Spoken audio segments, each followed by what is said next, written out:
এবং সকাল 11টা থেকে শুরু হয়েছিল নৌবাহিনীর এই উদ্ধার প্রক্রিয়া এবং সকাল রাত 10টায় ঠিক 11 ঘন্টার মধ্যে তারা নদী তলদেশ থেকে বলবান জাহাজটি এসে এই বিমানটি উদ্ধার করতে সক্ষম হয়েছে। আপনারা জানেন সকাল 11টা 10-20 মিনিটে বিমানটি বিধ্বস্ত হয়েছিল বাংলাদেশের অন্যতম বিপজ্জনক নৌ রুট যেটাকে বন্দর চ্যানেল বলা হয়, যেটি কর্ণফুলী নদীর মোহনা এবং বঙ্গোপসাগরের সঙ্গমস্থল, সেখানে বিধ্বস্ত হয়েছিল বাংলাদেশ বিমান বাহিনীর প্রশিক্ষণ বিমানটি। এরপর বিধ্বস্ত হওয়ার পর বিমানটি সরাসরি একেবারে নদীর তলদেশে চলে যায়। যেহেতু এটা গুরুত্বপূর্ণ চট্টগ্রাম বন্দরের জাহাজ চলাচলের পথ, তাই এই নৌ চ্যানেলকে নিরাপদ করার জন্য নৌবাহিনী তার প্রক্রিয়া শুরু করে। সকাল 11টা থেকে শুরু করে একাধিক টিম তথা ডুবুরি দল দিয়ে তারা এই নদীর তলদেশে ড্রাইভ করিয়েছে। এটি জানেন তখন কিন্তু তীব্র স্রোত ছিল, ঢেউ ছিল। এর মাঝে নৌবাহিনীর যারা ডুবুরি দল তারা জীবন বাজি রেখে এই বিধ্বস্ত বিমানটি শনাক্ত করতে সক্ষম হয়। এই সময় কিন্তু তার পাশে অবস্থান ছিল নৌবাহিনীর আরেকটি অত্যাধুনিক জাহাজ, সোনার জাহাজ, যে জাহাজের মাধ্যমে তারা কর্ণফুলী নদীর তলদেশ পুরোটা স্ক্যান করছিল এবং তারা সকাল ঠিক সন্ধ্যে 6টায় তারা শনাক্ত করতে সমর্থ হয় এই বিমানটির অবস্থানটি।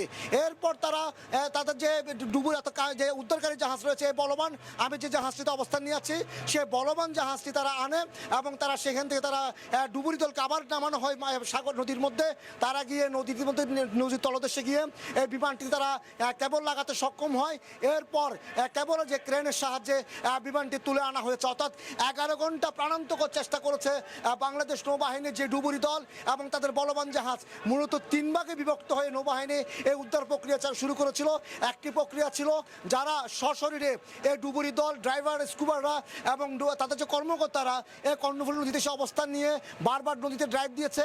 আরেকটি দল অবস্থান ছিল সোনার জাহাজে, যেখানে ঊর্ধ্বতন কর্মকর্তারা প্রযুক্তি ব্যবহারের মাধ্যমে তারা এই জাহাজটি বিধ্বস্ত বিমানটি তারা শনাক্তের চেষ্টা করেছে।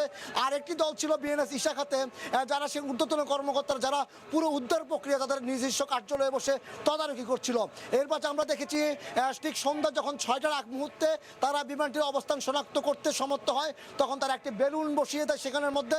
এরপর যেহেতু এখন পূর্ণাঙ্গ ভাটা চল, তখন কিন্তু জোয়ার ছিল, জোয়ারের মধ্যে নৌবাহিনীর ডুবুরি দল তারা নদী তলদেশে নেমেছে এবং তারা ম্যানুয়ালি চেষ্টা করেছিল।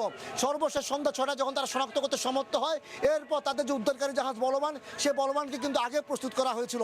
সে বলবান এসে তাদের ডুবুরি দলকে আবার পানিতে নামানো হয় এবং তারা সেখানে কেবল লাগিয়ে বিমানটি তুলে এনেছে। অর্থাৎ নৌবাহিনীর যে সফলতা সেটি আবারও দেখিয়ে দিল এই 11 ঘন্টার মধ্যে নদীর তলদেশে একেবারে ডুবে থাকা বিমানটি উদ্ধারের মাধ্যমে।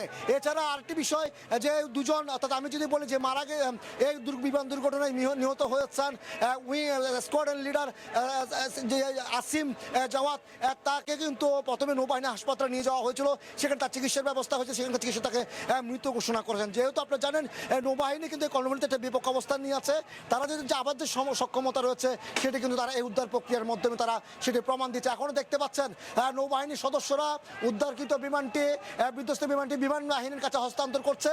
এই ক্রেনে করে তারা বিমান বাহিনীর কাছে পৌঁছে দিচ্ছে এবং এরপর বিমান বাহিনীর সদস্যরা বিমানটি বুঝে নেবেন এবং বুঝে নেওয়ার পর বিমানটি কীভাবে দুর্ঘটনা ঘটেছে সেটি তারা পরীক্ষা করবেন এই বিমানটির মাধ্যমে। অর্থাৎ বলা চলে বাংলাদেশ নৌবাহিনীর ডুবুরি দল এবং এই উদ্ধারকারী জাহাজ বলবান দীর্ঘ 11 ঘন্টার চেষ্টা